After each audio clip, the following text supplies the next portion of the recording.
Welcome to Fertility Friendly Food. I'm your host, Stefanie accredited practicing dietitian and nutritionist and director of the Dietologist, an Australian-based practice focused on optimising fertility through nutrition.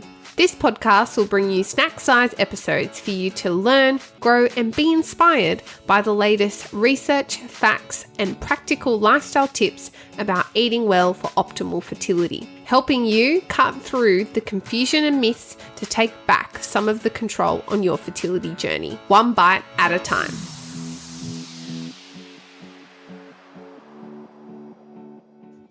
Welcome back, everyone, to another episode of Fertility Friendly Food, the podcast. My name is Stefanie and I'm an expert fertility dietitian and nutritionist and founder of the Dietologist.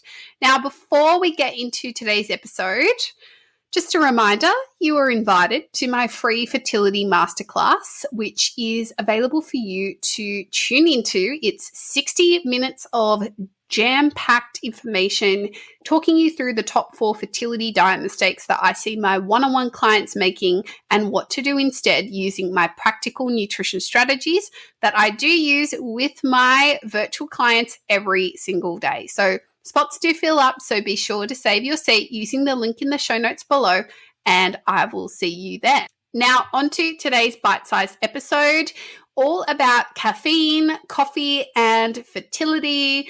And we are welcoming back our team dietitian, Kay. Hey, Kay. Hello. Thank you for having me back again. You're most welcome. We love having you and we love your research brain.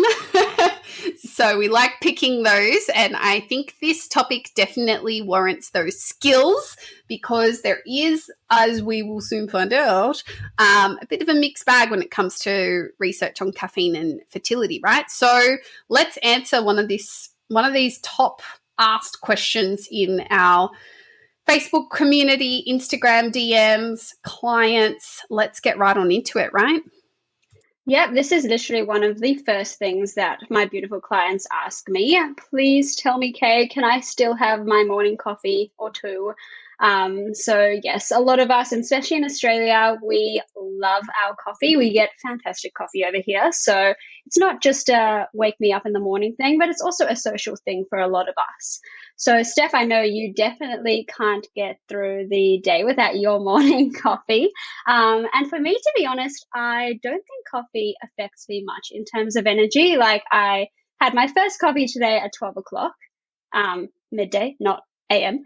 So yeah, I don't think it affects me. Maybe I'm one of those non-responders, or maybe I always have just too much energy. That's another problem of mine. But it's a bit of a habit. So I do really enjoy drinking coffee. Yeah, really, as well when I go out for breakfast with friends or family, and yeah, just a little routine morning coffee for myself. So recently there's been a lot of mixed messages out there on Dr. Google about the effect of caffeine and really caffeine, not just coffee, by the way, and our chances of conceiving. So I'm going to dispel some of those myths here. Awesome. So what is caffeine? So caffeine is just a compound, mainly found, yes, in coffee beans, but also tea. So black tea, green tea, matcha tea, oolong and white teas, and then also chocolate or cocoa products, energy drinks and soft drinks or sodas as well, like cola. So the way that caffeine works is that it stimulates the central nervous system, so our brain, our spine, our nervous system, which in most people, clearly not you though, Kaylee, but it reduces the perception of fatigue, which gives you this sense of increased energy or alertness, right? So this is similar to the sensation that you get when you eat, high energy foods like a lolly or something, give you an extra burst. But it's the same feeling, but it's not working the same biological mechanism in the body. So this is working on a different level. So is that affecting that nervous system, role that it's playing? Is that going to affect fertility at all? And if so, how? Can you share with us, Kay? Yep. So the first issue we have is that the studies that have explored the effects of caffeine on reproductive outcomes are not extensive And in general, they've yielded inconsistent results. So, some say yes, some say no kind of thing. If you were to think about it, we can't perform a proper clinical trial in this area because firstly, it's unethical. So similar to trying to perform a trial with alcohol and fertility or pregnancy. So it's unethical to give half the participants high doses of caffeine and see what happens. And again, who's going to sign up for that? I sure am not. So several mechanisms have been theorized to explain how caffeine might affect reproductive function. Firstly, it is suggested that caffeine might lead to increased estrogen levels, and this then affecting ovulation and the function of our corpus luteum, which is important for establishing and supporting early pregnancy. The second theory is that it's thought that caffeine can also cross the placental barrier, and its effect on uteroplacental, so it's a big word, circulation may restrict embryonic and placental growth. So that's more in terms of the pregnancy side of things. So what do the studies say? Basically, there was a study conducted in 2011, and that was done on mice. And they found that caffeine can affect the way that the muscles in the fallopian tubes contract. So I know this wasn't done in humans, but it's still something to think about.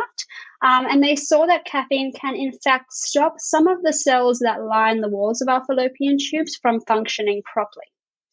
This can also result in difficulty for the embryo to be transferred from the fallopian tubes and into the uterus to implant. Another study that was done a year later, so in 2012, they found that caffeine consumption can in fact be linked to reduced estrogen levels here. So this in turn then preventing ovulation and reducing your chances of conceiving. And again, this is somewhat contradictory to one of our proposed mechanisms that I mentioned a couple seconds ago. So the idea here is that clearly too much or too little estrogen can affect our fertility, and the way which caffeine affects everyone is obviously different. And contrary to the above studies, a 2017 meta-analysis, and this is basically a big study with a lot of literature, they saw that there were no strong associations with caffeine and fertility or time to pregnancy.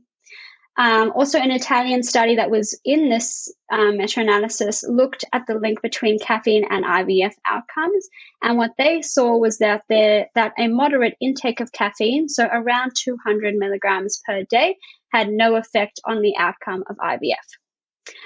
So we've got one more study for you, and basically the last one is a recent systematic review and meta-analysis saw that the risk of miscarriage was nearly 40% higher with caffeine intakes above 300 milligrams per day.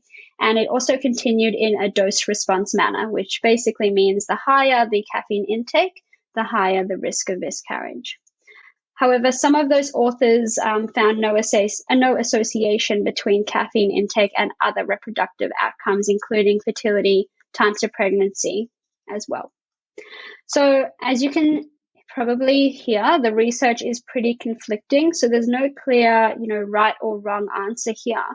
So the research does support the advice that is recommended by the World Health Organization and also within our current Australian guidelines, which again, like the alcohol guidelines, are a bit outdated and should probably be updated. But they say that women trying to conceive, and this is what both Steph and I recommend to our clients at the Dietologist, that women as well as men should consume up to 2 cups of coffee, so no more than 200 milligrams of caffeine per day when trying to conceive. So what does this look like? Basically 1 shot of espresso. So that's what would be in a regular coffee, like a latte or a cappuccino from your coffee shop, has roughly around 90 to 120 milligrams of caffeine in it. So, 2 of those would be around 200 milligrams. 1 teaspoon of instant coffee has about 60 milligrams. Black tea has around 50 milligrams of caffeine and green tea around 30 milligrams of caffeine. And as Steph mentioned earlier, chocolate and cocoa products also do have caffeine. So roughly around 60 grams of milk or dark chocolate can have up to 40 milligrams of caffeine. And also 1 can of soft drink like Coca-Cola has 30 to 40 milligrams of caffeine.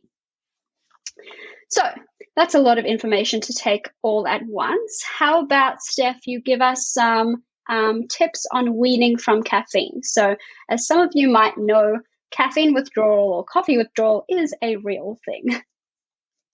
Yeah, I have tried to do this a few times myself, and caffeine withdrawal is real. So definitely don't go cold turkey. I think the only time I see people going cold turkey and not experiencing any yucky withdrawal symptoms is when they do actually conceive in the first trimester. A lot of women in early pregnancy are really turned off by caffeine. Just the smell, the taste, everything just is icky. So that's the only time. But if you're, a 3-4 cup a day, or you're having 2 cups of coffee and a few teas in a day that are caffeinated, and you realize, look, I got to pull it in, don't go cold turkey because you will feel it. So just drop one caffeinated drink out of your day for a week, and then drop the next one in the next one until you get to your desired level. Hydrate with something else. So don't let that be your only source of fluid and then just eliminate it and you end up quite dehydrated. So try just water or a cold tea infusion to flavor your water, or you could even use a low kilojoule probiotic drink like kombucha. There's some other less fermented products available in the market as well. Make sure you get enough sleep if you're using it to help with your fatigue, and don't let caffeine cloud really bad energy levels of fatigue, which could really be telling us a story of potentially a nutrient deficiency or under eating, or maybe not balancing your meals right. And if you are a social coffee drinker like me, either with your colleagues or friends, try doing a walking meeting, ordering a hot chocolate or a chai latte instead. They'll have less caffeine, or opt for a decaf option too. That's totally fine. They have hardly any caffeine at all, so about 1% of the usual amount of caffeine. So decaf's totally fine. So if you want the taste but not the caffeine, that's a perfect option. Thanks so much, Kate, for coming onto the podcast again. We love picking your brains. Thank you for having me. I really enjoyed it, as I say every time.